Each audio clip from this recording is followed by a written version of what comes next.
Here's what's coming into view on Elevating Denver for March 2026. Are you down with LCP? I'm down with LCP. Get your fix with Fleet Management. It's always a work in progress. We're always trying to, better our goals.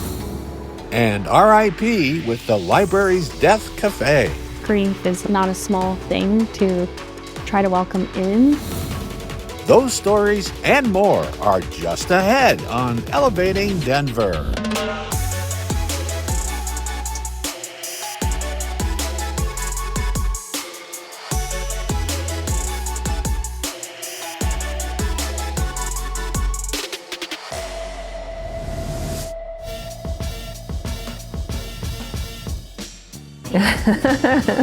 I'm down with LCP.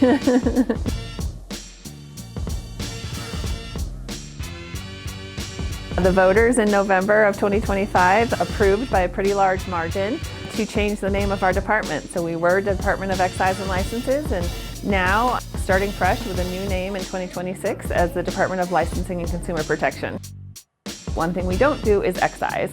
We don't have any control or regulation over excise taxes, and so having that be the very first word within the name of our department just was misleading and created a lot of misunderstanding and just confusion. Not a lot of people even understand what excise is or excise taxes, and so we would often get referred to as the Department of Exercise and License.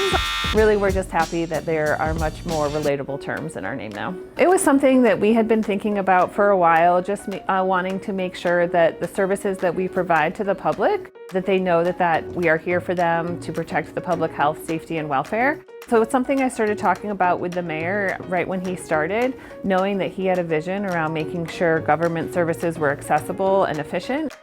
We regulate over 100 different types of businesses, and so we issue licenses for anything from a security guard to a short-term rental to a residential rental, parking lots, liquor and marijuana businesses. We process the licenses, we review the applications, we have an inspection and consumer protection division that goes out and makes sure the businesses are in compliance with all the regulations. We create new policy, so as new business models emerge or new issues emerge within our existing businesses, everything that we were doing before, we will continue doing. We just wanted to make sure there was that connection between the businesses we license, the businesses we regulate, and making sure that people understand that we're doing that for the purpose of consumer protection. One really interesting piece of information that I think a lot of people don't know is that we used to be in the Department of Safety. And so a lot of what we do started around liquor control and liquor regulation. And so, there's a close connection with the Department of Safety, and there still is today. But in 1971 is when the department was separated and created on its own. And from there, it's just changed and grown over many decades.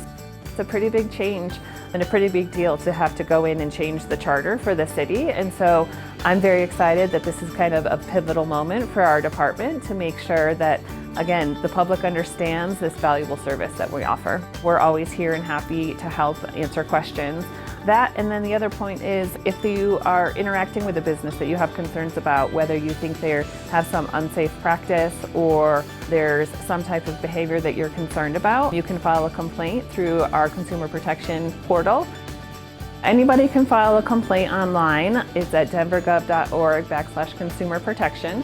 And we will look into them. You can request that we follow up with you if you would like to hear information back around what our inspection or our investigation, what the outcome is. We work really closely with our regulatory partners within public health and environment, the police department, the fire department. So even if it's not one that we can directly respond to, we engage with our regulatory partners and make sure that they can support and assist as well. We have a great team here. So if anybody has a question about whether they need a license or how to apply for a license, we have walk-in services, we have virtual appointments, you can make an appointment. Everybody here is always willing to help and support our businesses that want to open and provide great services to the community.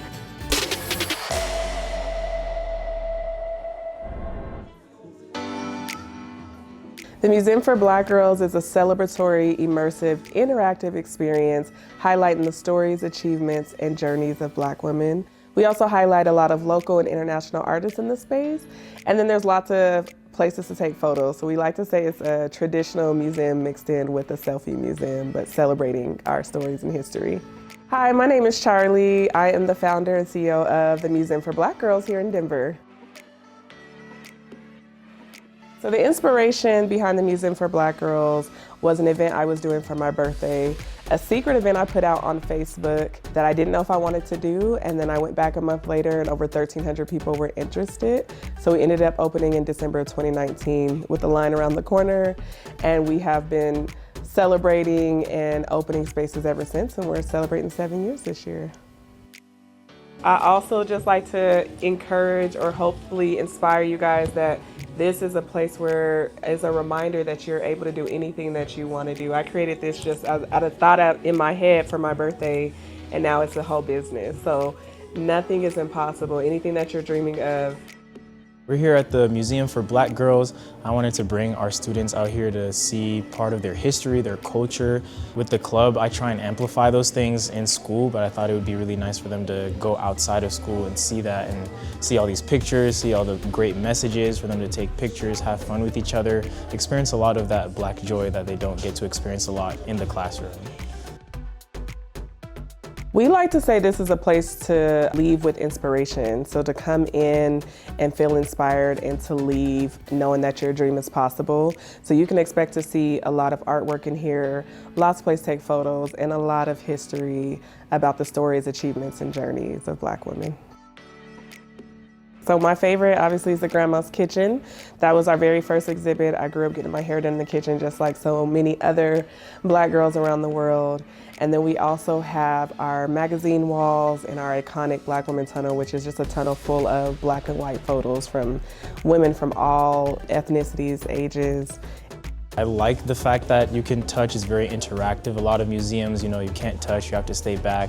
But with this, it makes the experience a lot more immersive, and so it really helps them believe that, this is my history and my culture too, the fact that they can interact with it.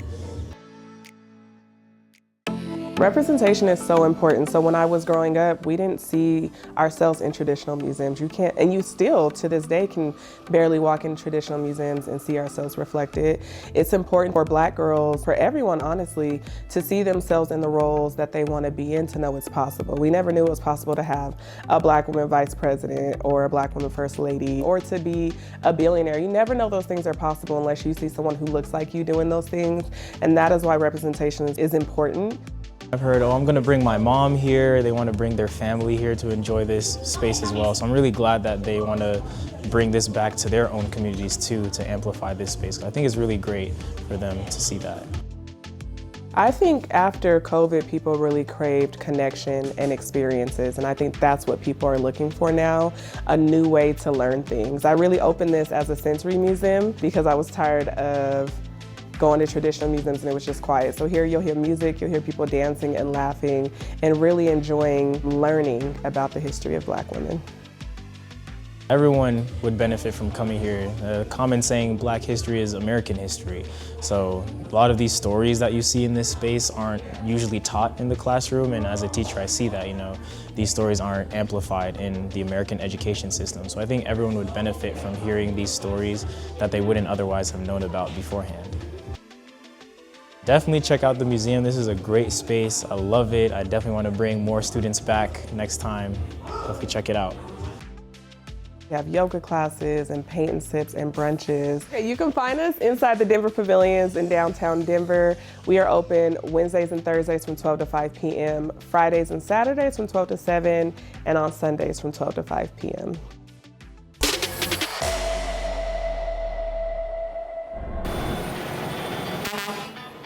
Ever since I was young, I've always been a gearhead. Loved working on cars, loved hot rods, loved muscle cars, built them. So it was a little bit intimidating for sure at first, but yeah, just fell in love with working on the equipment. The city, definitely a good culture, good group of people to work with. When you talk about fleet, most people think about just the vehicles, right? They think about the vehicles they see out on the streets, but they don't really get to see what it takes or what's all involved to keep these vehicles up and running. Fleet management is in charge of keeping city operations running. So anything from snowplow operations, street operations, refuse operations, anything that the residents may need for city services. The fleet management team is in charge of making sure all those services are met. The fleet is 2,500 pieces of equipment, and it's a super diverse fleet. Yeah, we range anything from a lawnmower all the way up to tractor trailers, refuse equipment, street equipment. So being a technician, they got to be well-rounded. They got to be trained on, multiple systems, multiple components, different makes, different models. Mechanic work, sometimes you get digging in and you find more stuff. So it's just like you have to play it by the eye sometimes by the ear too. It really depends on the type of repair. But I'd say if it's something that can be ran through our quick bay, it'd be an hour or less. A lot of specialty equipment, so that goes into our wastewater equipment, our trash truck equipment, a lot of hydraulics, a lot of in-depth electrical repairs. And as we're transitioning the fleet over to EV, there's going to be a lot of training. I came from being a diesel mechanic, working with hydraulics, working with pumps, working with engines, working with brakes. You have to have a pretty good, well-rounded team to be able to handle a lot of our stuff. Our technicians have to get ASEs, so they're required to be ASE certified. That way they understand the equipment, they're certified in the equipment. They maintain a CDL. We have some employees that have hazmat as we do fueling operations. The rewards for me have been like the working relationships. I have 16 employees. I'm lucky to be able to have newer and older techs. The older techs have been around for a while, so they've seen a lot of stuff that does come through the door where people are shaking their heads. So they can go ahead and, kind of help us out with the more repairs that we can't, understand. We rely on each other a lot as far as knowledge goes. It's always a work in progress. We're always trying to, better our goals. We're always trying to get to the point to where we're a little bit more efficient than yesterday. So preventative maintenance is a key element, right? Making sure we're catching those repairs before they turn into something larger. We try to do predictive maintenance, try to say, hey, at X number of years, we're going to have certain components go out. So try to prepare for that, work with our parts department to stock parts, stock all the materials that are needed. So we do safety inspections on all equipment. We're definitely looking for lights, we're looking for missing mud flaps, anything safety related. And then working with our 43 plus departments on scheduling of PMs, emissions, all their compliance.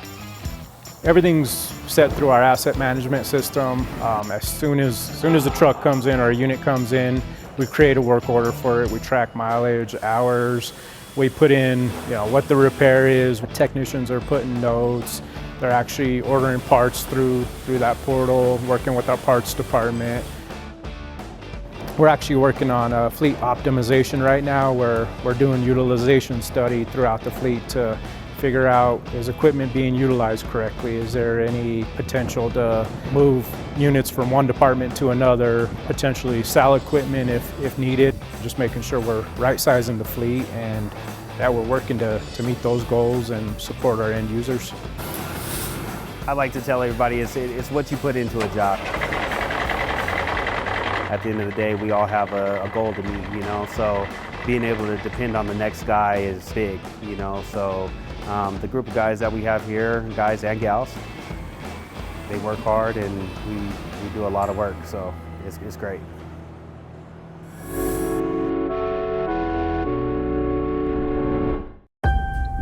Am I afraid of death, dying, or pain?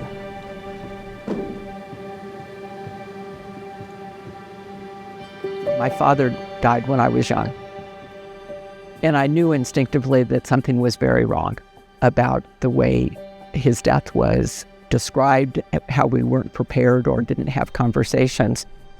The Death Cafe is an international movement that's trying to normalize conversations about death in order to make the most of life.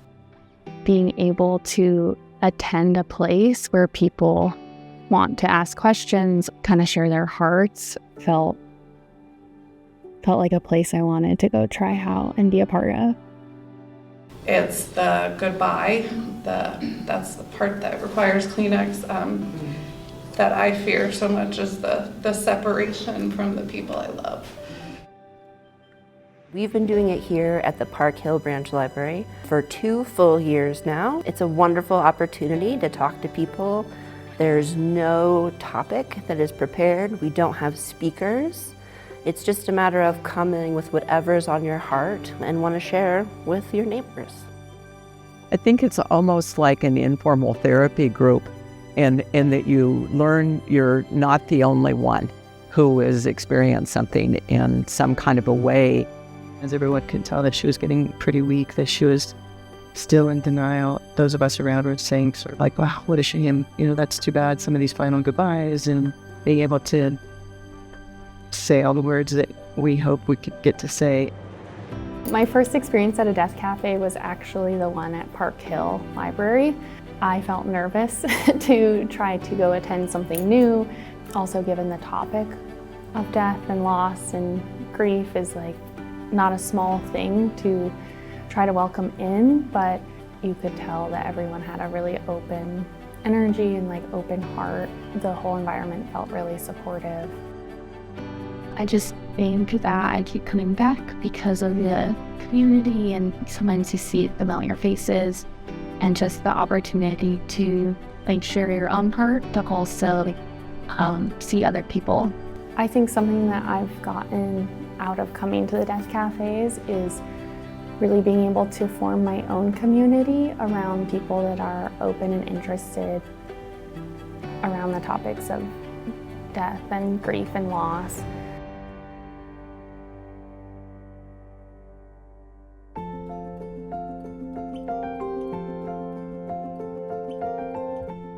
Some of the most heartwarming conversations that we've had have been around early losses that people have had in their life. What did that teach you about death? How did that inform how you saw things for the rest of your life? Some people are still dealing with loss. Maybe it was a loss of a spouse, a sibling, a friend.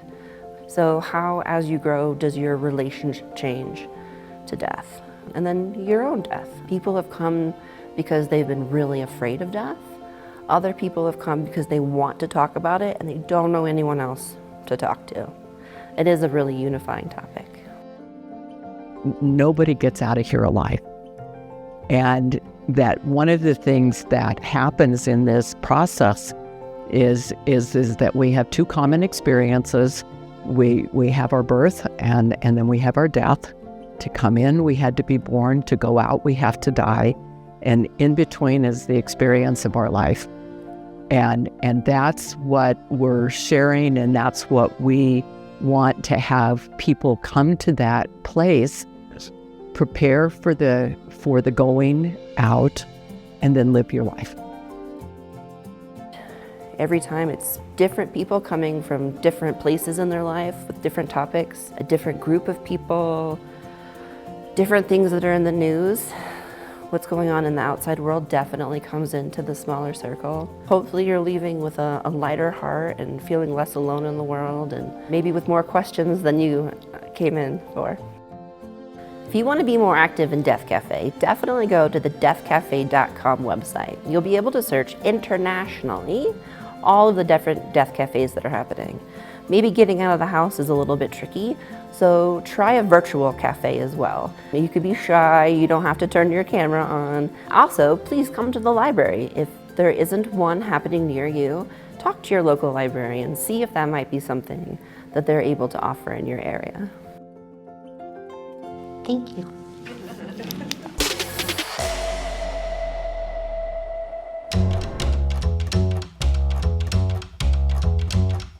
When I learned my trade, I could do anything.